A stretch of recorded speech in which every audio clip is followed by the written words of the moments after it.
4-5 முட்டையும் நம் கைவசம் இருக்கிற காய்கறிகள் எல்லாம் இருந்துச்சுனாலே போதுங்க. நல்ல ஒரு protein and fibre rich food வந்து ஈஸியாகவே மெனக்கெடாமல் பண்ணிக்கலாம். முட்டையோட வெள்ளைக்கரு அதிகமாகவும் மஞ்சள் கரு கம்மியாகவும் சேர்த்திக்கலாங்க.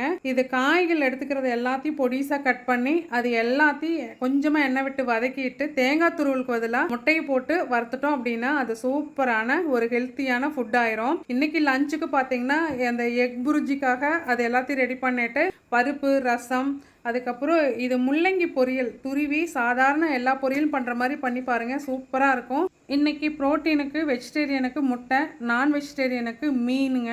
அதுக்கப்புறம் நான் சாப்பாடு எப்பவுமே குக்கர்லேயே வடிச்சிருவேன். இது ரொம்ப நாளைக்கு முன்னாடி ஒரு செப்பரேட் வீடியோவும் போட்டிருக்கேன். இப்போ வடிச்சதுக்கப்புறம் செகண்ட் பாயிலிங்க்கு ரெடி ஆகிட்டு இருக்கு. எல்லாம் செஞ்சு முடிச்சதுக்கப்புறம் பார்த்தீங்கன்னா குவான்டிட்டி ரொம்ப ஜாஸ்தியாக போயிடுச்சு. ஸோ அது எல்லாத்தையும் ஆற வச்சு கையோட ஃப்ரிட்ஜில் வச்சிட்டோம் அப்படின்னா அடுத்த நாள் அது ஸ்டார்ச் ரெசிஸ்டன்ட் ஃபுட்டாக இன்னும் ஹெல்த்தி ஃபுட்டாக மாறிடும்.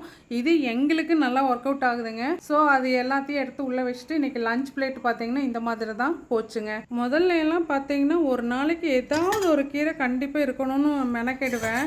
இப்போ அதெல்லாமே விட்டாச்சு. திருப்பியும் எல்லாம் பழையபடி கொண்டுட்டு வரக்கு ட்ரை பண்ணிகிட்ருக்கேங்க. இது உங்களுக்கு யூஸ்ஃபுல்லாக இருக்குன்னு நம்புகிறேன். தேங்க்யூ.